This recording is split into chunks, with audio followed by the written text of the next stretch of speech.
Top Gun Maverick is one of the greatest sequels of all time. Hey, welcome back to the party, everybody. My name's Jaren, and I'm very excited to be talking about Top Gun Maverick, a film that I've now seen twice. Yes, twice. I saw it once at the press screening, and I saw it again last night because I just wanted to sort of just confirm all of my thoughts and my feelings and my emotions for the film to make sure that they held up strong, because it happens often. I'll watch a movie, I'll be obsessed with it, and then I'll go back the second time, and it's okay, but not that good.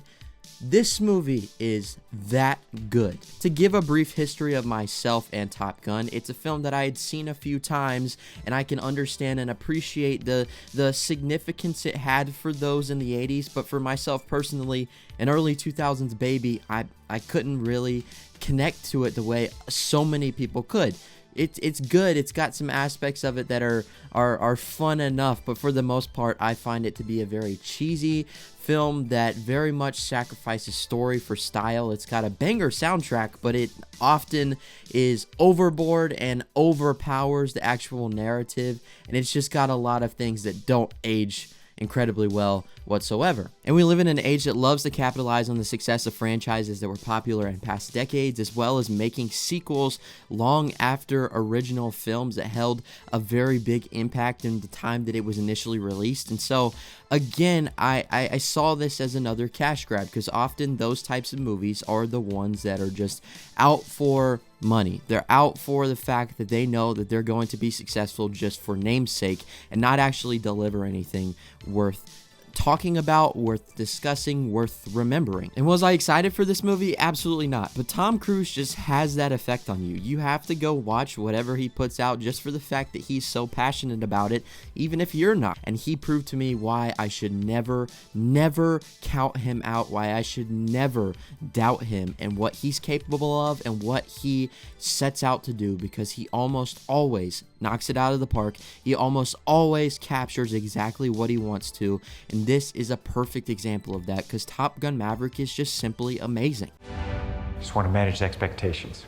This movie is proud of its predecessor. It's proud of the things that so many people knock on and say are cheesy and campy. It embraces that to the fullest. It doesn't try to shy away from it. It's not like so many other sequels that come out today to where they're trying to almost entirely revitalize and churn out some new concept that doesn't in any way connect to its original source. It wants to be as closely related to the original as possible, but it's also got so many new things to say that it does stand out, and it still has that singularity, and it has that uniqueness to it. And I think the first thing that stands out that it absolutely 100% did better than the original film is the emotion, the heart, the narrative at the core. It actually exists this time around. It's not just a culmination of a bunch of scenes and events that don't really add up to anything. There's a narrative through line here, and it follows closely to that formula, and it never loses sight of its main goal. It never loses sight of the thing it set out to tell, the story that it wanted to convey. What I love about Tom Cruise as Maverick in this movie is he's not just cocky and egotistical. He's very much matured in his ways of thinking, his ways of just approach in every aspect of his life, whether that's personal relationships or his work. And he does what he does because he loves it. He's passionate about it, and he knows he's good at it, but also he knows how to make an impact on others and help them to see the best in themselves and reach their fullest potential. Maverick is seen now as somebody who has passed his prime, who doesn't have anything left to offer, but the entire time he's proving everyone around him wrong, and he's always going to go above and beyond to prove that age is just a number, that stuff like that doesn't have to restrict what you're capable of. It's all about the heart and the passion that you put in things moving forward to give it your best shot, to push as hard as you possibly can to make the results that you want to see happen. And that's what he instills in these new Top Gun members, who are the best of the best in their respective areas, and they're set out to do this mission that is almost impossible, but he says that sometimes it's okay to reach for the impossible, that if you work hard enough, it's achievable. And Tom Cruise just continues to prove that his capability is limitless. And I think a lot of what Maverick represents in this film is exactly what Tom Cruise represents in real life, as he's someone who's still fighting for the true theatrical experience and really going all out and fighting for as much practicality as possible. He would not sign on to do this film unless they went full force into it. They didn't rely on green screen and special effects to drive the narrative. He wanted to be in the seat of an F-18. He wanted to fly. He wanted every single cast member to sit in the cockpit of one and experience what it's like to take part in aerial combat and all of the different acrobatics that they go throughout this film. He wanted it to look as real as possible, and that's why I felt like this movie was just so immersive, and I was constantly at the edge of my seat, and that's because Tom Cruise fought for the realism. But I think the part of this film that I love the most is the dynamic between Maverick and Rooster, who is Goose's son, played by Miles Teller. I think there is a very unique complexity there, and there's a sense of tension throughout the entire film, as Rooster very much is holding a grudge against Maverick for not only being there the time that his father died, but also there's other things that you learn throughout the film that definitely add to that and make a lot of sense as to why he feels the way he feels. But then you also have Maverick, who is constantly having to sort of prove himself, apologize, and sort of try to push through and build this relationship, build this dynamic with Rooster. And so there's a constant back and forth throughout, and you see how things slowly get better and then get worse again, and the way that it all balances is so well done. It's fleshed out incredibly well. I think Miles Teller possibly gives the best performance of the movie, definitely, especially aside from Tom Cruise, but they're both powerhouses in their own respective rights, and I think their storyline, the way it progresses, just works very well in the confines of this story, and is definitely the reason that this sequel was able to be made. Because yeah, there's a lot to say about Maverick and his redemption story, and proving that he's still got it and he's able to partake in these missions and train a group of skilled pilots, but this is the more important aspect to me. It's the idea of redemption, of second chances, of rebuilding relationships that were previously broken, bridging the gap between the past and reality, and how things can